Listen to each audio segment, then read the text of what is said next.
Je fabrique des chaussons en cuir, en tannage végétal. J'utilise que des cuirs sans produits chimiques et je travaille sur des modèles aussi bien enfantins que des modèles adultes. À partir du moment où on parle de sel de Guérande, on est sur un produit qui normalement est un produit de qualité. Parce que depuis très longtemps maintenant, depuis pas mal d'années, on a mis en place des cahiers des charges.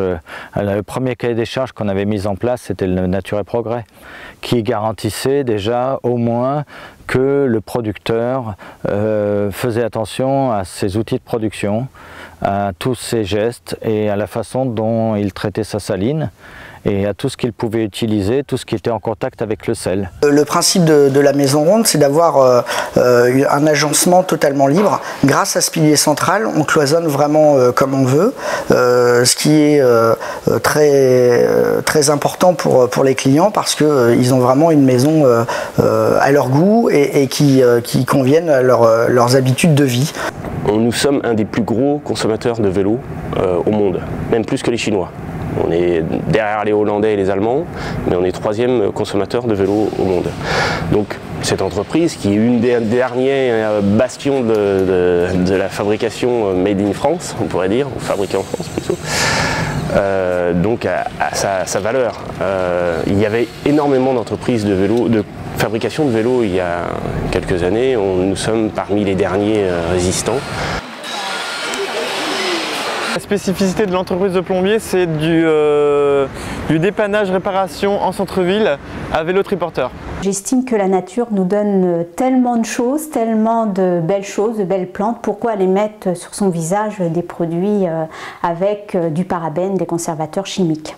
Là, on a créé une SARL qui s'appelle les Paysans Fromagers Nantais, qui est basée à Cambon.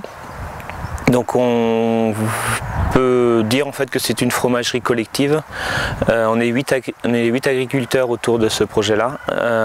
Et le projet en fait c'est de fabriquer toute une gamme en fait de produits laitiers à base de notre lait. À partir du champ, donc en fait la plante pousse, on la récolte, donc on la fauche, on la met en andin, donc c'est-à-dire on la met en ligne. Une ensileuse vient, donc c'est un gros broyeur.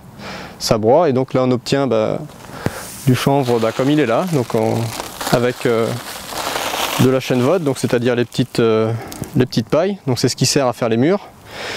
Et autrement on a une fois trié, il nous reste la laine et donc ça je l'ai utilisé sous toiture pour isoler en vrac. Donc il y a une utilisation humide avec de la chaux pour les murs et une utilisation sèche sous toiture. Avec Lucie, quand on a créé la Scope, on a décidé de tout partager. De partager la création, de partager la vente, de partager la fabrication et toutes les étapes de fabrication.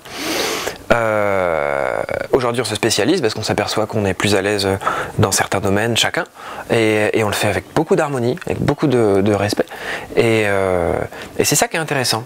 Et si demain d'autres profils rentrent dans la Scope, ce qu'on espère de tout cœur, et ben peut-être qu'on sera moins sur une idée de tout partager, mais qu'on aura compris que il faut se spécialiser, mais qu'il faut que chacun s'y retrouve. Voilà.